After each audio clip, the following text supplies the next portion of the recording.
Hi guys, hey, how you doing? So, one of the many hats I wear at MEF is I run the DCB for Growth working group, and we actually decided recently we're going to change the name to DCB and Mobile Payments working group because we're getting more and more MEF members who are from all over the payments ecosystem. The thing that comes up a lot is seamless transactions. We're living in like this golden age when it comes to transactions. I mean, money has never moved around the world this fast before. And it almost becomes a dilemma because how seamless should you make it? I mean, you get to the point where it's so seamless that maybe the customer doesn't know they're paying for, So we're going to get into that now. So I'd like to welcome up first Chris, who is the co-owner of myriad. Please, round of applause. And then Simon Bess, CEO of BaseKit, and then Mahmoud, who is Senior Sales Manager at Sam Media. How you doing, guys? Ready to go? Good, yeah. So before we get started, Chris, do you want to tell us a little bit about myriad? Yes, so myriad is a 2-year-old company, and we're focusing on digital ads, primarily focused on Google Ads, and we're providing services mainly to DCB companies and digital service providers, and working very closely with Google on all sorts of digital marketing. And happy to be here. Excellent. And Simon, can you tell us about BaseKit? Yeah, so BaseKit makes digital tools for small businesses. So we have a suite of products including a website builder, an e-commerce platform, a bookings platform, so lots of payments involved with that. I've probably got the least experience here in terms of DCB and going deep on any one payment, but we've worked with loads of different payment providers all over the world. So great. And Mahmoud? We are a content provider that is active globally. Mainly, we're active in MENA, Africa, and Latin America. We have both in-house products and outsourced products. We also run a Google agency, as well as my colleague here, Chris, that we focus on Google media buying and Google Ads. Great. Okay, lovely. So getting into it, we have quite a, variety in our panel today, which is nice. So we can keep things kind of casual and talk about the wider payment ecosystem. But of course, DCB will be central to the conversation. Who's familiar, by show of hands, with DCB as a payment system? Okay, 2 people. Chris, do you want to explain what DCB is? Yeah, maybe. So DCB stands for Direct Carrier Billing, and it's the payment method that is used globally. I mean, it's the one payment method that basically is available in almost any country in the world because customers are paying via their mobile bill or with their prepaid balance.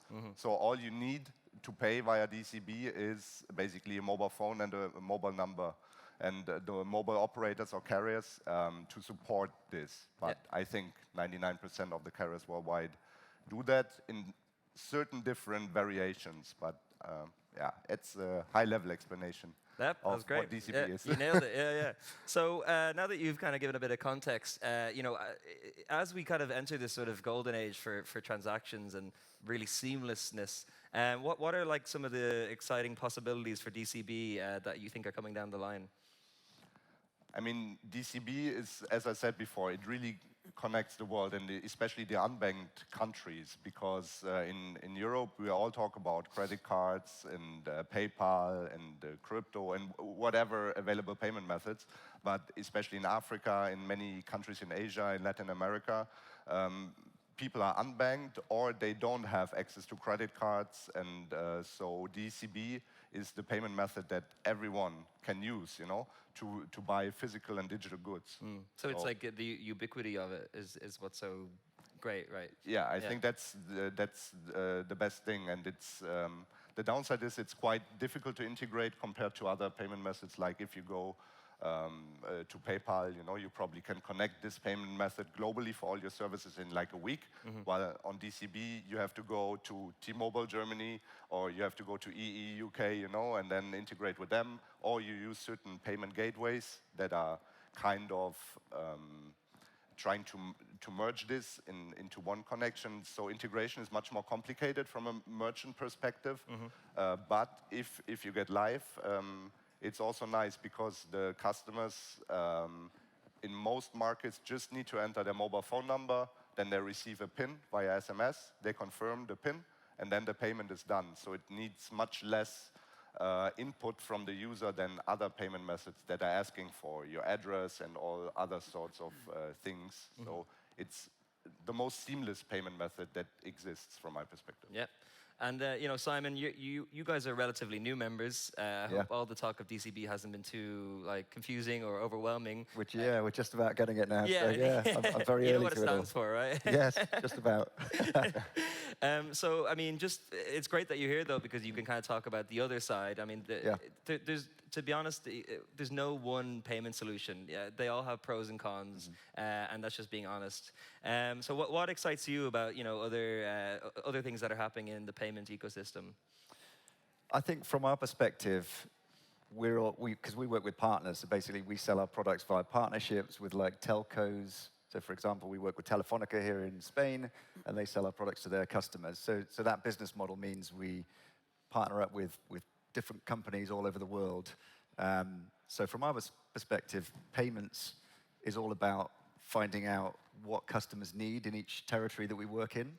So, we're not necessarily seeing any one technology that's coming to the forefront. We're seeing different technologies, different payment types in different parts of the world. So, if we've got partnership in Western Europe, you will see the kind of credit cards, debit cards being pretty ubiquitous here. But other parts of the world will be more mobile payments. There's even some kind of offline payments that we see, where you actually have to kind of take things to shops to pay for things. There's a real wide variety. So, from my perspective, it's all about, finding the right payment methods for the customers in the territories that we're working in. Yeah, and you're kind of stressing the fact that it needs to be localized for the customer. You can't really treat anyone the same way. Everything should be treated as like a unique case. Yeah. Exactly. Yeah, and I think another interesting angle from our perspective is we want the merchant experience to be seamless as well. So obviously the customers paying for stuff, that's got to be real simple, and that's getting more and more simple as technologies develop with one-click payments, etc. But we also enable small businesses to put stores online, within minutes or hours. Yep. So if they've also then got to face the hurdle of setting up a payment method, which takes, hours or days to get verified, that can be a real hurdle to them making progress and actually getting their business online. Yeah.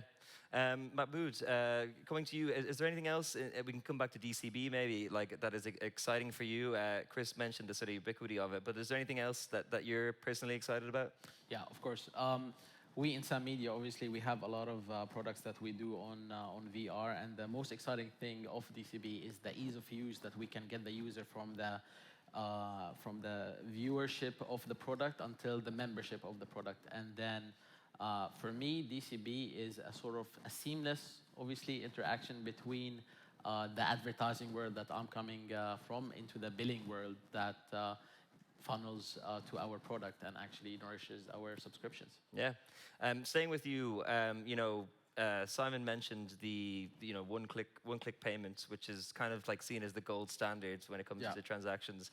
Are there any other sort of attributes that would make a transaction truly seamless? I think if you look at it as every transaction starts on the phone, especially now that we consume most of our media on the mobile phones, and then every mobile phone has a mobile subscription, right?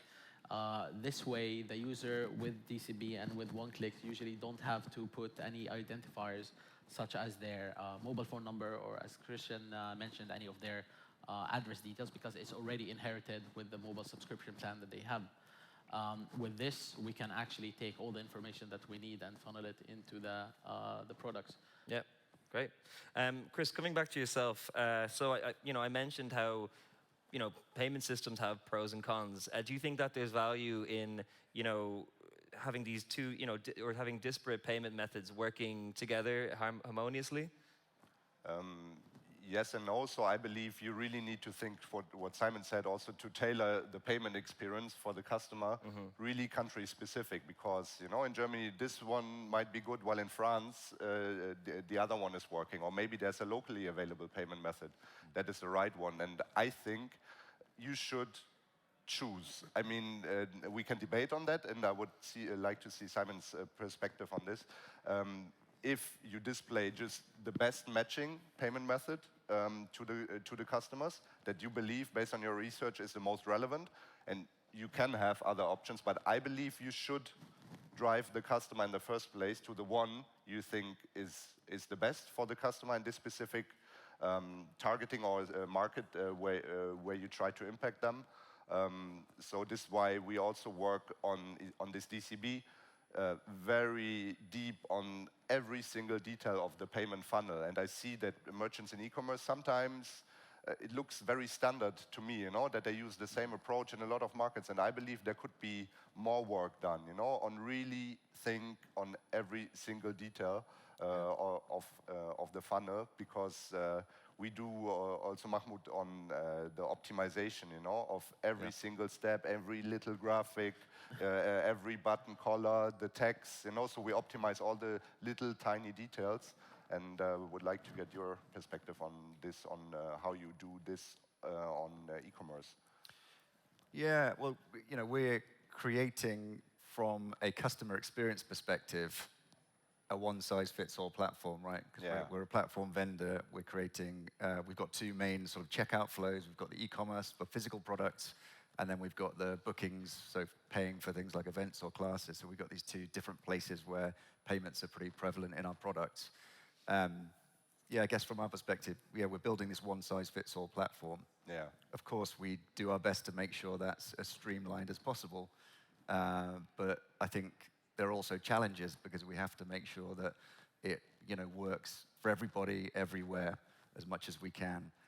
So where the kind of payments can be completely tailored for each country that we're in and for customers of different types, the actual product itself needs to be standard and work for everybody. So, it's definitely a challenge that we face. Mahmoud, do you have anything to add to that? As Christian mentioned, we come from a very aggressive optimization towards the funnel. I think also we use the payment methods themselves as a way to show the user the coherence of the message that we're trying to tell them throughout the user journey. Especially in a fast-paced media, if you look at TikTok today, the user wants the content and they want it yesterday. So some payment method would be a hurdle into getting your customer into the product side, especially when you have to go. Usually people would go get their credit card, put it on the interface. With DCB, as we prefer, the user is already having all the information at their fingertip and can just literally access everything. So from an optimization standpoint, I think I wouldn't say that we win this race, but it does take a lot of effort from our side into this. Yeah, I mean, it truly is kind of a space race of payment methods. And do you think that as transactions get more and more seamless, there's a higher and higher expectation from the customer? Yes, of course. Especially now, if a transaction becomes too seamless, as we were discussing a little bit earlier, the user doesn't know that that transaction happens. And then this can lead to a lot of problems down the line, especially with the product integrity and the product and brand reputation, obviously. Yep. As a marketing person as well, I do believe that there is sort of a self-regulating action that we always take to inform the user that they are going into a contractual sort of transaction to make sure that it doesn't relay more problems down the line. But with that said, also one sort of, I wouldn't say a problem, but one difficulty that we face with DCB is the revenue shares that we have with the carriers, which are a bit on the higher side. One thing that actually a lot of development is happening in Latin America, where you see a lot of less credit card penetration. One of the colleagues that is managing Latin America has made an amazing deal that is enabling us to get higher revenue shares because of the product that we have. So I feel that the carriers are getting a little bit more receptive towards the advancement of DCB, and then maybe also in the future it would be more suitable for physical goods, not only digital goods. Yeah, it's a great point. Chris, just in light of that, do you think DCB is the payment system of choice for carriers in countries where there's unbanked, a large population of unbanked, or maybe credit card isn't widely used? Yeah, for sure. Yeah. I mean, I said it before that it's available to everyone, and so and mobile operators have their own interest because, and this is why I'm still hoping and that it will develop further, the DCB, because carriers make their own money with it. They are not losing it to Google and Apple, you know, what is, let's say, the main competitors to mobile operator payments, because the problem is what Mahmoud mentioned is the revenue share. That in many markets, like in Latin America, the mobile operators take 50%, for example, you know, of the revenue, and that makes it impossible to sell physical goods, you know. So it will not be relevant for Simon, but it's still relevant for a lot of digital merchants, you know, who sell their digital products. But it limits this. In Europe, it's a bit more advanced because you can pay for parking tickets and for all sorts of things in your daily life with DCB these days. By just sending an SMS or just 2 clicks, you know, and you pay for your parking ticket. So, and for that, carriers are open also to give higher revenue shares of 90% and more. But just we see that, let's say, content providers are struggling sometimes by getting a very low revenue share, and then they are also not able to invest in really high quality content. And that's one of the main challenges we're trying to overcome, to get more high-value merchants using DCB. But for that, we are working hard also on convincing carriers to provide good revenue shares for good products. Yeah, and content really is king. I mean, that's how you localize your product, and that's what makes it effective. And yeah, you mentioned some great points there, and it's really ubiquity. We sound like a broken record, but it's because everyone has a phone number, and I think, you know, we have a large variety of people here, not necessarily everyone from payments, but a lot of telcos, and they understand that just the phone number is so powerful, and because everyone has it, and that's why it underpins so much of our lives, even though, you know, when it was created, it's not really necessarily the intended purpose of it. And almost everyone knows their phone number, and almost no one knows their credit card number, you know, because your credit card, you need to get to your purse and get it out, you know. But your phone number, at least I would say 90% of the people know it. I think I do. Simon, come back to you. I want to talk a little bit more about one-click payments. You know, it is seen as like sort of a gold standard. But are there any sort of potential shortcomings with this approach? Yeah, interesting. We talked about this at the working group last week about kind of fraud and how fraud can happen with payments. And there were 2 different types that we talked about. There was manipulation fraud, which is where sort of dark patterns and misinformation can be used to coerce somebody into making a transaction that they shouldn't do or they didn't know they were going to make. And there's also, technical fraud as well that can happen. So I think, you know, the more seamless transactions become, maybe the more risk you have of some of those things occurring, right? Yeah. Because if you can just make someone click a button, but they don't quite know they're going to spend a certain amount of money because you've misinformed them somehow, you know, that's definitely a risk. I think with platforms like Basket, perhaps that's de-risked slightly because we're doing the integration and we're putting together the checkout, we're making sure all the information is put in the right place. But I think there's definitely, it does open up to more risk of those sorts of fraud occurring. Do you think that there's any valuable alternative approaches? I mean, we talked about how you tailor for every customer. Is there anything you would recommend as an alternative? I mean, I still would definitely advocate for, you know, the simplest one-click payment method. But I think because it's integrated into the Basket platform, I guess the interesting point there is, you know, our customers don't need to take a raw like payment API and do the integration themselves and make sure all the information is in the right place, because the platform that we provide will do all that for them. So when we work, I mean, what's a good example? We've just signed a deal with Jazz Telecom in Pakistan, and they've got their own Jazz Cash payment provider. I think it's a mobile type payment provider. So we'll do the integration for that. We'll make sure that all the payment flows work, all the right information is in the right place. And so, you know, their customers get that seamless branded experience. And I think, you know, that brings us to the central question, I think, of this panel, the, you know, perhaps philosophical question: how seamless is too seamless? Mahmoud, what do you think? Is there a limit to how seamless it can be? I think as long as the customer knows that they're getting into a transactional or a paying contract, then it can be as seamless as possible. It's the obligation and the duty of the selling party, let's put it this way, to inform the user sufficiently on what they are entering into. And this is where companies like Mesh Ads and the agency of Sam Media basically safeguards the integrity of marketing that we do towards the products that we market. And that's, I think, all to it, just informing the user. That's it. Yeah. Chris, same one to you. Do you think there's a limit to the seamlessness, or do you think the more seamless, the better? Or Yeah, it really depends on the market, because we've seen in many markets that really have true one-click payments, as customers seem to not read anything anymore. Yeah.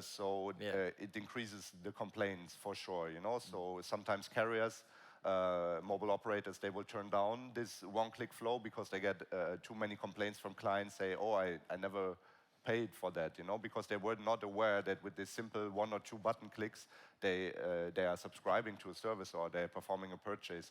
So there's definitely a risk. I think everything is manageable, you know, as long as you ensure, especially the marketing side, you know, what we are providing, as there are a lot of bad actors on the marketing side. So there are all sorts of very questionable traffic sources that companies are using also on e-commerce, you know, where customers are being misled by, you know, false promises and things like that. And then even if you have a very active payment method, let's say entering your credit card details and so on, people are paying their $50 to subscribe to whatever service, but in the end, it was not the product that they actually wanted, or it was something totally different, you know. So all those things are happening, and this is why I think the whole value chain needs to work together. So one-click payments is valid, I think, but it needs to be safeguarded with clean marketing. And also we have these days, luckily, very good anti-fraud providers that usually come in the middle. They validate the traffic, they validate transactions, they validate there's no technical fraud on those payment pages. So we have our mechanisms these days to safeguard the one-click flow. So, but I think complaints from customers will always be there, and you have it on physical goods, on digital goods. So sometimes the providers we are working with, they are struggling because they get a lot of pressure from mobile operators of complaints, etc. But I think with the right communication and tools you use, there's no too seamless. It's just a matter on how you manage it. And I think, again, you mentioned a lot of great points. You know, there is an onus on the end user to be educated, but I think as transactions become more and more seamless, that expectation, you know, it's hard for that to happen. I mean, you know, has anyone actually read the terms and conditions on a website when signing up? Show of hands, who's actually read those? No, okay, no. So yeah, there is there is an expectation of the user, but sometimes it just can't happen. So how do we improve that, Simon? You know, if the user isn't going to educate themselves, what do we have to do? Do we have to just make it the UI as clear as possible? I think that's all you can do. Just make it super clear, present all the information in the right place. You know, it's not the seamlessness of a payment method that's the fraudulent bit. You know, it's how it's used and where it's put and whether there are any kind of dark practices used to try and manipulate or confuse the customer. So, yeah, from a kind of vendor perspective, we make sure all the information is in the right place, make sure it's clear, so customers can find what they need where they need it. Yeah, exactly. Mahmoud, you know, as we come to the end of this panel, so I think we're all in agreement that having seamless transactions is a good thing. There is a risk associated with bad players, but there always is. That's just not going to change. So we shouldn't slow ourselves down. But, you know, so Chris mentioned as well that it depends on the health of the market and the regulation, stuff like that. Are there any sort of promising regions that you see right now for the payments world? Is there any like exciting trends that you're seeing in any regions? Yeah, something that I'm really interested in is the trend in El Salvador adopting cryptocurrency. And it's also a country that has very minimal credit card and other sort of traditional form of payment penetration. I think it would be a really healthy marriage to have a DCB wallet that is integrated somehow with open API banking and sort of cryptocurrency, that the user would be able to purchase cryptocurrency with their DCB sort of subscriptions. and then later on use the cryptocurrency in El Salvador to actually buy physical goods, digital products as well. So the margins that are going to be cut are a little bit less on the transaction sort of aspect. And since it's a governmental regulated currency, the carriers could be more incentivized to give way higher rev shares in this. Cool. Yeah. Chris, any interesting, region spotlights that you're seeing? Anything you want to mention? No particular region. I mean, what I said, especially for DCB, the unbanked markets are really interesting because we see in Europe, for example, it's very mature. People have choices of all different sorts of payment methods. So DCB is more relevant for unbanked markets. Like in the next 10 years, I would say we will see a lot of growth over there, and I mean, it could open another panel. What Mahmoud said, cryptocurrency, from my perspective, is actually something that during the next 10 years can revolutionize a lot of things, because it's a fully decentralized payment method that, in theory, it can connect the world. That no one is left out there. So in theory, everyone could be included there, and I think there can be very interesting developments also related to crypto and combining it with the traditional payment methods we are using right now. Yeah, it's great. We are coming to the end. Do we have any questions in the audience? We don't bite. No, I think we nailed it. Great. Okay. Well, maybe I'll just ask one final question to you, Simon. We're talking about crypto and sort of predictions. What do you think the landscape will look like in 10 years, the sort of payment landscape? Yeah, I mean, I'm really interested to see where crypto goes. Obviously, there's a lot of mistrust in that space at the moment. There's a lot of scams and sort of dodgy stuff that goes on there, I think, going back some time. So I'm interested to see how that develops. Another area we're looking at is open banking. I think you mentioned the kind of open APIs that banks are now all adopting. The interesting thing there from our perspective is we work with small businesses ultimately who are powering with their websites. With open banking, they get the transactions directly into their bank account, like instantly, immediately. There's no kind of middle system. So yeah, I think that's going to be an interesting one as well in the future. Excellent. So thank you so much, guys.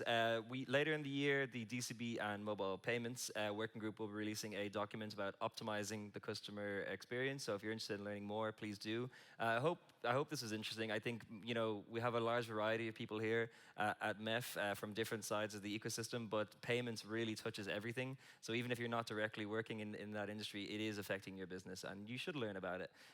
So I'd like to thank my speakers. Please have a round of applause. Yep. Thanks, Ross. Thanks. Thanks, guys.